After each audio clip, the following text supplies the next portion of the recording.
さんとドライブへ。ドライバーのおじさんです。ナビゲーターのアリアルです。この動画ではフォルツァホライズン5をプレイしながら車の話題やノスタルジックなことをおしゃべりしています。では今回の車、フェラーリ F355 ベルリネッタを紹介しましょう。アリアル、よろしく。はい、マスター。この車は 308GTB を始まりとする V8 エンジンミッドシップリア駆動を受け継いだモデルです。当時のフェラーリは社名に F の文字を冠することが多く、続く355は 3.5 リットル5バルブエンジン搭載を意味します。フェラーリの中でも V8 エンジンを搭載したモデルは2世代ごとに大きなモデルチェンジを行います。328から348にモデルチェンジした際はエンジンを横置きから縦置きへと変更しました。348から355へはエンジンやフレームなどはそのまま継承され、正常進化と呼ぶにふさわしい改良が行われました。最高出力は 380PS にとどまりますが、ピニーファリーナによるシンプルで美しいデザイン、操りやすいコンパクトなボディサイズ、官能的な自然吸気 V8 エンジン、フェラーリ最後のリトラクタブルライトと、今なお大変魅力的な車です。ありがとう、アリアル。F355 は348の正常進化版なんだけど、外観で言うと結構変更があったね。348にあったテスタロッサ風のサイドエアインテークフィンなどがシンプルな形状に変わったし、テールライトも四角い形タイプから伝統の丸型4灯に変更された。最高出力や最高速度もアップしてるけど、何より官能的なエキゾーストノートになったと思う。当時この車を見たとき、ほんと痺れる音を奏でてたよ。この車は F1 マチック搭載車だね。フェラーリは皆さんご存知のように走りにこだわったメーカーだけど、この F1 マチック登場以降はスポーツドライビングを楽しめながらも日常性を犠牲にしないモデルが数多く誕生することになったね。昔ながらの乗り手を選ぶモデルだけではなく、ユーザーのために選択肢を増やしたのはいいことだと思う。まあおじさんに買える値段ではないんだけどさ。そろそろ F355 をサーキットで思いっきり走らせてみようか。はい、マスター。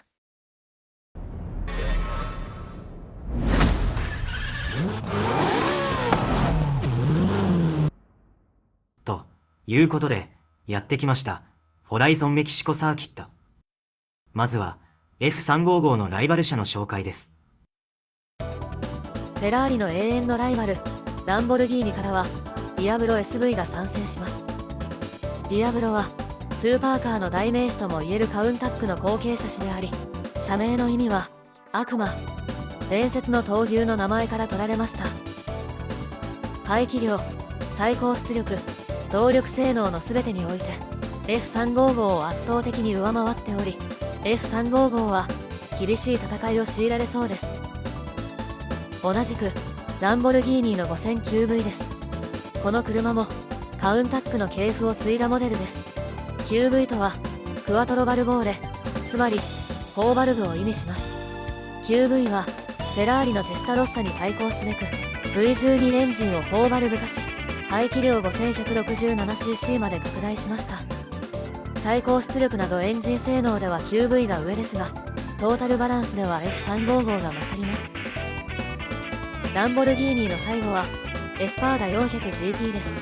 創業者であるフェルッチオはスポーツカーの幅を広げるため4シーターのモデルを強く希望しており、エスパーダは2種のプロトタイプをモチーフに生産化されました。名前の意味は剣、三浦と同じ V12 エンジンを持ち、エアコンやパワーウィンドウなど豪華装備を標準で備え、家族4人と荷物を乗せて最高速度 250km に達することができました。ポルシェからは911シリーズの2代目930型の 3.3 ターボが参戦します。911初のターボモデルとなったこの車はハイパワーを受け止めるため、通常モデルより全長全幅とも拡大、張り出したリアフェンダーが特徴的です。この車に搭載されたターボは下手なアクセル操作を行うとコントロールを失うことがあり、非常に扱いづらくとても運転が難しい車と言われておりました。959は911をベースに競技車両として開発が進められたモデルで292台のみが限定生産されました。4バルブのシリンダーヘッドを備えた水冷式水平対向ツインターボエンジン、電子制御シャシー、4WD システム、そしてエアロダイナミクスを最適化したボディに至るまで、ポルシェが当時の自動車エンジニアリングの粋を結実させたモデルです。最高速は 317km をマークしました。ポルシェの最後は 911GT2 です。この車はレースのホモロゲーション要件を満たすために製造されました。この空冷最後の993型には 4WD やターボなど様々なモデルが存在しますが、その頂点に君臨するのがこの GT2 です。リベット止めのオーバーフェンダーや大型のリアウイングなど、見る者を圧倒する戦闘的なスタイルを持っています。ストリート仕様の生産台数はわずか57台です。 BMW からは同社唯一のミッドシップスーパーカー M1 です。現在まで続く M の始祖ともいえるモデルで、レースにおける打倒ポルシェを目指して開発されました。しかしシャーシ開発を担当したランボルギーニのお家事情により、計画は頓挫、紆余曲折の後に完成した時はすでにレースのカテゴリーは終焉を迎えていました。総生産台数は477台、悲運のスーパーカーと呼ばれています。同門フェラーリからの資格は 575M マラネロです。 250GT を始祖とする FR フェラーリで先代マラネロのエンジンを5アップした V12 を搭載しています。ミッドシップから FR への回帰は反対意見も多くありました。しかし M の文字はモデファイドの意味、徹底した改良が行われました。ツーリングカーの位置づけですが、そのパフォーマンスは圧倒的であり、レースにおいても侮れない存在です。最後は 288GT 王です。フェラーリの歴史の中で初めてマーケティングの観点から生み出されたモデルで、後にグループ B の参戦を目指します。 GT 王とはグランツーリスモ、オモロガート、GT レース用の公認取得という意味です。動力性能はテスタロッサをもしのぎ、世界最速クラスと言ってもいいでしょう。残念ながら出場予定だったカテゴリーは廃止されてしまいましたが、その志は F40 に受け継がれました。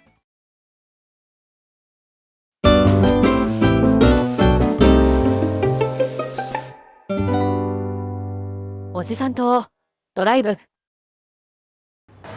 では紹介が終わったところで早速ですがバトル開始です。スターティンググリッドは次の通り、総勢12台のマシン、マスターの F355 は8番手からのスタートです。今日は当てない、当てられない、それだけ。さあシグナルが変わってバトルスタート。とんでもないロケットスタートを決めたのはポルシェ959。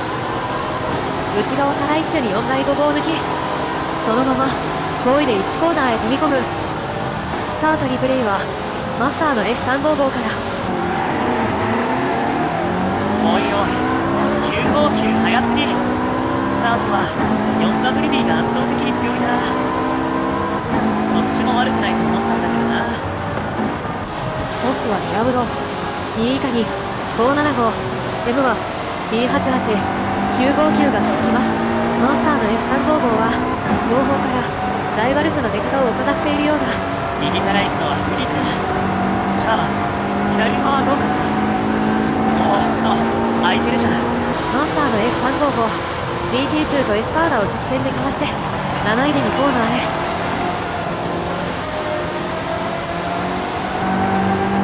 この車突っ込みすぎるとアンダーが出るし、立ち上がりでアクセルを分けすぎるとオーバーステアになっちゃう。なかなか難しいよな。全車1ヘアピンを通過するも順位は動かず。ところでマスター、 F1 マチックの操作性はいかがでしょうか。おじさんレベルだとかなりいいよ。これコーナーでステアリングやブレーキ操作に集中できるし、何よりシフトミスがない。マスターの F355、難しいにヘアピンを安定した走りで通過。これも F1 マチックの恩恵か。部品の入手が困難らしいので、今から買うならウティーガおすすめみたいだけどね。2ラップ目に突入だ。トップは575、続いてディアブロ、M1 ダサインと大健闘。前者余力を残してそうだ。まだまだ勝負の行方はわからないぞ。目の前を走る959、ビートたけしさんが乗ってたよね。ポルシェって保守的なイメージがあるけど、959はめちゃハイテクだし、すごく冒険してると思う。1986年のパリダカラリーでも圧倒的な勝利を収めているし、見た目以上にすごい車なんだよね。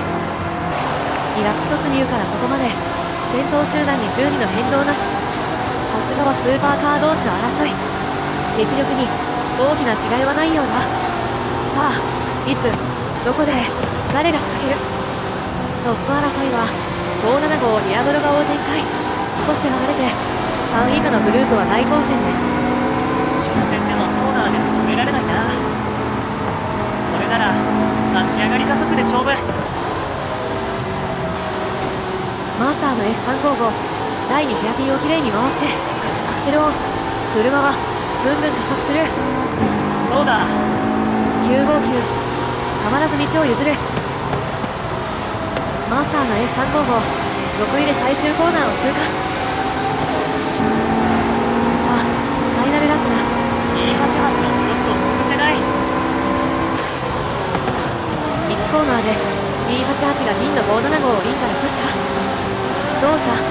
575スピードがある。シフトミスだ。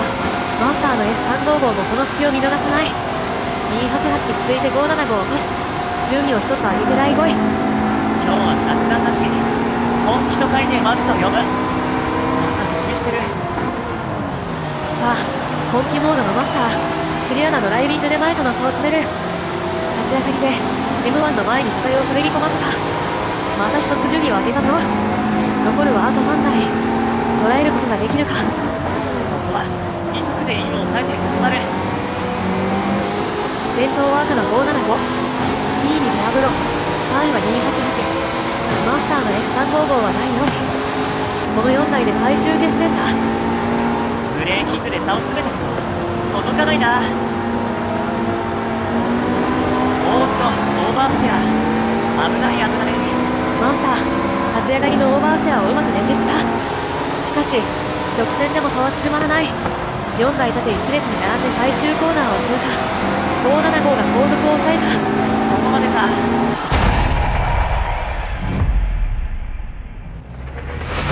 トップは575。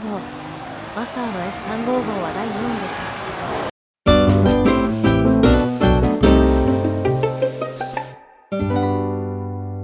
おじさんとドライブ。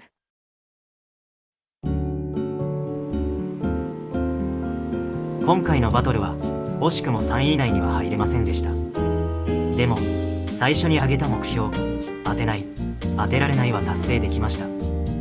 もうそれだけで満足です。 F1 マチックがかなり使いやすくて、車の姿勢制御がうまくできた結果だと思う。レース中にも話したけど、ブレーキングとコーナー中のステアリング操作に集中できるんだ。今後も機会があれば同様のシステム搭載車に乗っていきたいね。ということで、おじさんとドライブフェラーリ F355 編はここまでです。ご視聴ありがとうございました。よろしければチャンネル登録をお願いします。ドライバーはおじさん、ナビゲーターはアリアルでお送りしました。ではまた次の動画でお会いしましょう。